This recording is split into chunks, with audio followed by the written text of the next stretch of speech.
Assalamualaikum warahmatullahi wabarakatuh. Sebelumnya, izin memperkenalkan diri. Nama saya Hasanunisa Abdullah dengan NIM akhir 015 dari kelas A. Di sini saya akan melaporkan untuk tugas pertemuan 7 Kimia Farmasi 1. Pertama, bagian satu merancang prosedur analisis di mana melakukan identifikasi senyawa yang diprediksi itu mengandung struktur asiklovir. Nah, yang pertama ada reaksi gugus fungsi. Langkah satu disiapkan plat tetes mikro. Langkah kedua diletakkan sedikit sampel. Langkah ketiga ditambahkan reaksi serium, amonium nitrat atau kalium di kromat asam dalam jumlah mikro itu sebanyak 1-2 tetes. Langkah keempat itu amati perubahan warnanya. Keterangan GAC, penggunaan spot tetes pada plat tetes mikro secara signifikan mengurangi volume pelarut dan reagen toksik dibandingkan menggunakan tabung reaksi konvensional, serta mengurangi limbah kimia. Nah, yang kedua itu ada reaksi alkaloid.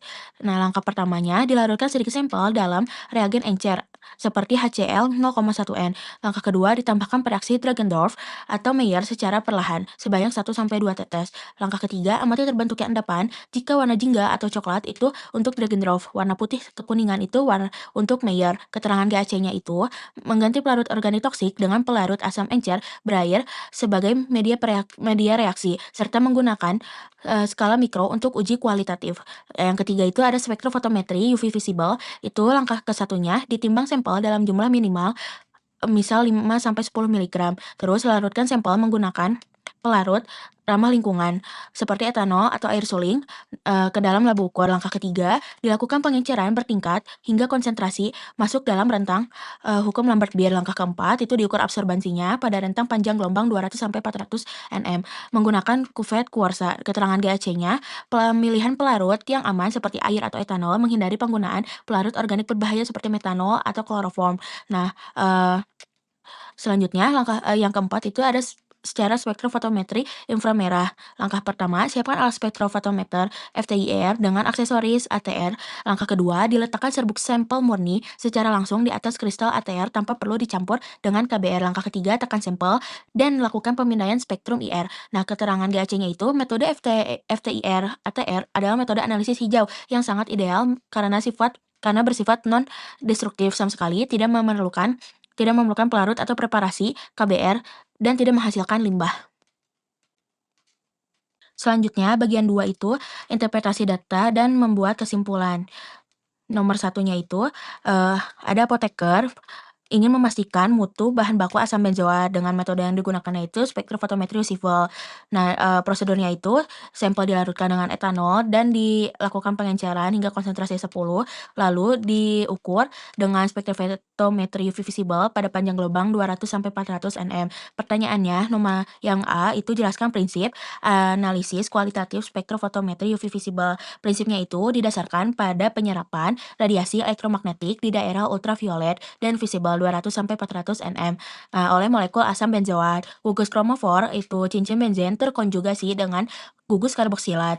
Nah, pada asam benzoat menyerap energi cahaya, menyebabkan transisi elektron dari keadaan dasar itu orbital ikatan P atau N ke dalam keadaan tereksitasi orbital anti ikatan Pi bintang. Panjang gelombang serapan maksimum lambda max menjadi profil karakteristik untuk identifikasi senyawa.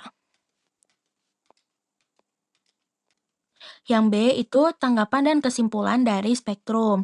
Nah, dari data spektrum, sampel diperoleh dua puncak serapan maksimum yaitu lambda max-nya 230 nm dan lambda max 3 itu 274 nm. Puncak ini mempresentasikan pita serapan utama cincin aromatik dan pita sekunder atau struktur halus fine struktur yang merupakan karakteristik khas dari turunan benzena. Spektrum sampel ini sangat identik dengan spektrum UV baku pembanding asam benzoat yang memiliki profil puncak yang persis sama. Nah, kesimpulannya, mutu bahan baku tersebut dapat dipastikan benar merupakan asam benzoat berdasarkan kecocokan profil dan panjang gelombang maksimum antara sampel dan baku pembanding.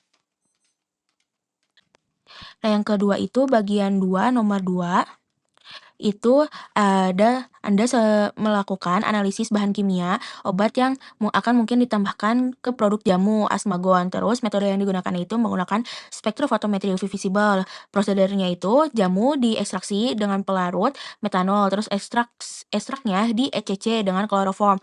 Terus dikristalisasi hingga diperoleh isolat murni. Isolat murninya ditimbang sebanyak 50 mg. Terus kemudian dilarutkan dengan metanol ada 50 ml. Terus dipipet sebanyak 1 mili diencerkan AD 10 mili. Terus dilakukan pengenceran kedua dengan 1 mili HP ke 1 diencerkan hingga 10 mili. Terus hasil pengencerannya itu diukur dengan spektrofotometri visible dengan panjang gelombang itu 200 sampai 400 nm.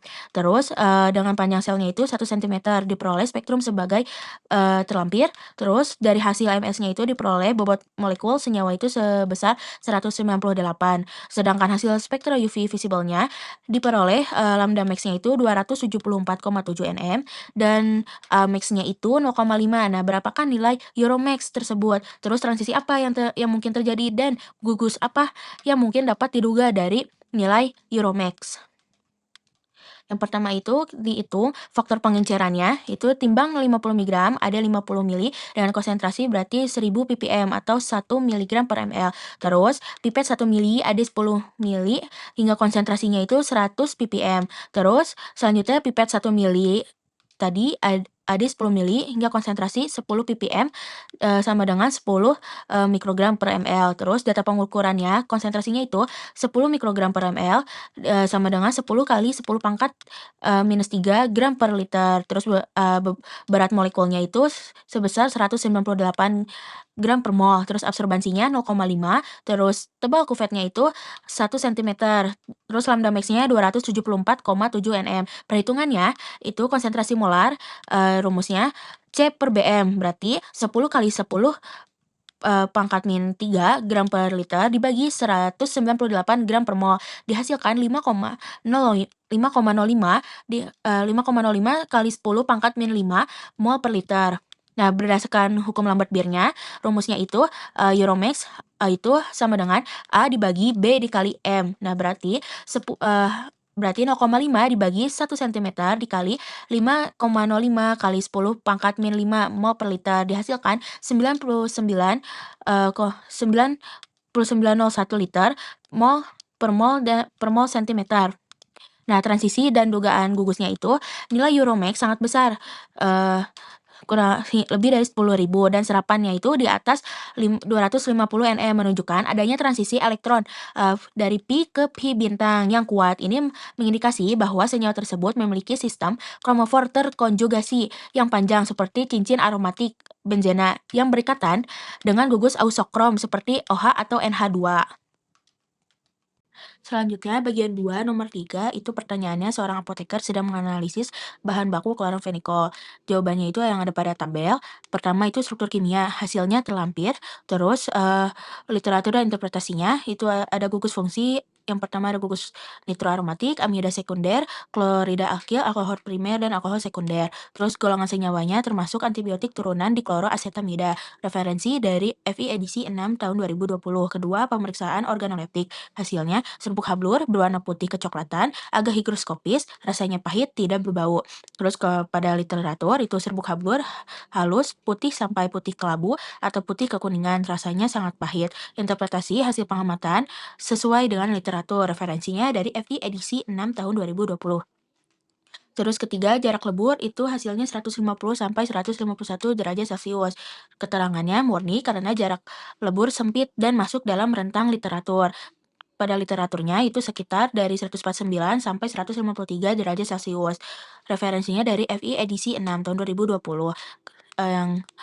Yang keempat itu uji kelarutan, hasilnya larut dalam air dan ether. Pada literatur dan interpretasinya, prediksi gugus memiliki gugus polar membentuk ikatan hidrogen seperti OH dan NH yang memfasilitasi kelarutan. Referensinya dari Vogel. Terus yang kelima, reaksi kimia analisis gugus fungsi, hasilnya positif uji FeOH2 reduksi menjadi amin, uji kromat, uji adisi brom, dan Bayer. Pada literatur dan interpretasinya, prediksi gugus fungsi itu reaksi reduksi amin mengonfirmasi gugus nitro aromatik. Uji kromat positif keberadaan gugus alkohol primer maupun sekunder. Referensinya dari Vogel. Terus pada spektrum UV-nya hasilnya terlampir dengan Amex literaturnya itu 278 nm. Prediksi gugus fungsinya itu sistem kromofor cincin aromatik yang terkonjugasi dengan gugus nitro. Referensinya dari Clark's Analysis of Drugs and Poisons. Terus spektrum infrarednya hasilnya terlampir dengan interpretasinya. Pertama sekitar 3.078 sentimeter itu hasil sedang atau lebar dengan mengandung gugus NH atau OH, amida, dan alkohol. Terus kedua sekitar 1.684 sentimeter itu kuat dengan keberadaan gugus C keton amida. Itu selanjutnya yang ketiga sekitar 1.510 dan 1.350 sentimeter itu dengan keberadaan gugus NO2 atau nitro, asimetris dan simetris. Terus yang keempat itu sekitar 1.045 sentimeter itu kuat dengan regangan CO alkohol. Terus referensinya dari Pavia et al. Dengan molarnya itu hasilnya 323. Pada literatur 323,13 gram per mol. Dengan referensi dari FI edisi 6 tahun 2020. Nah, kesimpulannya berdasarkan perbandingan data hasil pengujian dan literatur dapat disimpulkan bahwa sampel secara meyakinkan mengandung kloramfenikol. Kenapa? Kesimpulan ini ditarik karena profil fisiknya yaitu jarak lebur dengan 150 sampai 151 derajat Celcius dengan molar 323 sangat sesuai dengan standar kloramfenikol murni yang didukung pula oleh hasil positif pada serapan maksimum UV visible pada 278 nm dan spektrum IR yang menunjukkan puncak khas gugus amida, nitro, dan alkohol. Yang terakhir itu bagian 2 nomor 4 dengan pertanyaan apoteker yang sedang menganalisis bahan baku paracetamol.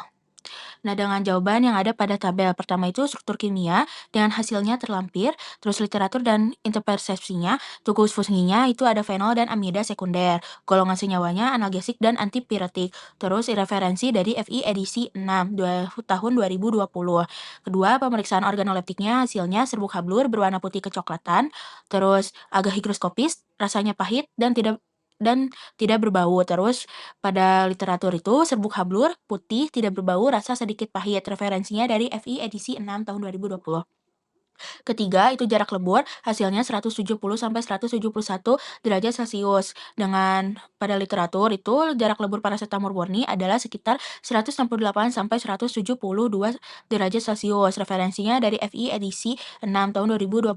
Terus yang keempat itu uji kelarutan, hasilnya itu larut dalam air dan ether. Dengan pada literaturnya itu, prediksi gugusnya molekul memiliki gugus polar hidroksil OH dan amida yang mampu membentuk ikatan hidrogen dengan pelarut polar. Referensinya dari Vogel. Terus selanjutnya reaksi kimia analisis gugus fungsi dengan hasil positif reaksi FeCl3, uji pelepasan NH3 dan uji asam hidroksamat. Terus uji adisi brom dan Bayer.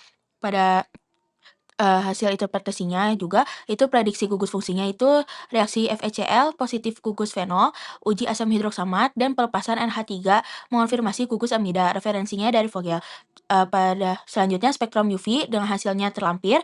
Adapun perhitungan absorptivitas molar dengan konsentrasi 6 mikrogram per mili sama dengan 0,006 gram per liter. Molaritasnya 0,006 dibagi 151 dan menghasilkan 3,97 kali 10 pangkat min 5. Nah, pada Euromax-nya itu 0,679 dibagi 1 kali 3 kali 3,97 kali 10 pangkat min 5 menghasilkan 17.088. Pada literaturnya, Amex itu 243 nm dengan prediksi gugus transisi itu dari pi ke pi bintang yang diperbesar oleh ausokrom, fenol, dan amida. Pada cincin benzen itu sistem terkonjugasi. Referensinya dari Pavia et al. Selanjutnya, spektrum infrared dengan hasilnya terlampir. Hasil pengamatannya pertama itu 3.326 dan 3.162 cm itu sedang dengan regangan NH amida dan OH fenol. Kedua 1.654 cm itu kuat dengan regangan C keton amida. Terus ketiga 1.506 cm itu kuat itu dengan gugus vibrasi C ikatan rangkap C itu atau cincin aromatik atau amida 2. Keempat itu 837 cm itu kuat dengan vibrasi tekuk cincin benzen tersubstitusi. Referensinya dari Pavia et al. Dengan selanjutnya itu ada molar, hasilnya 151. Pada literatur 151,16 gram per mol. Referensinya dari FI edisi 6 tahun 2020. Kesimpulannya, berdasarkan hasil analisis, secara menyeluruh senyawa tersebut diduga kuat. Itu mengandung paracetamol yang dibuktikan memiliki gugus fenol dan amida. Identifikasi ini didasarkan pada kecocokan karakteristik fisikokimia dengan molar 151 dan jarak leburnya 170 sampai 171 derajat Celcius. Hasil uji reaksi kimia yang spesifik itu seperti positif terhadap reaktif HCl3 untuk gugus fenol, serta asam hidroksamat atau pelepasan NH3 untuk gugus amida, serta kesesuaian data spektroskopi berupa panjang gelombang maksimum itu di 243 nm dan serapan infrarednya khas dari cincin aromatik tersubstitusi para. Baik, sekian laporan tugas pertemuan 7 Kimia Farmasi 1. Mohon maaf bila masih ada kekurangan dan kesalahan. Wassalamualaikum warahmatullahi wabarakatuh.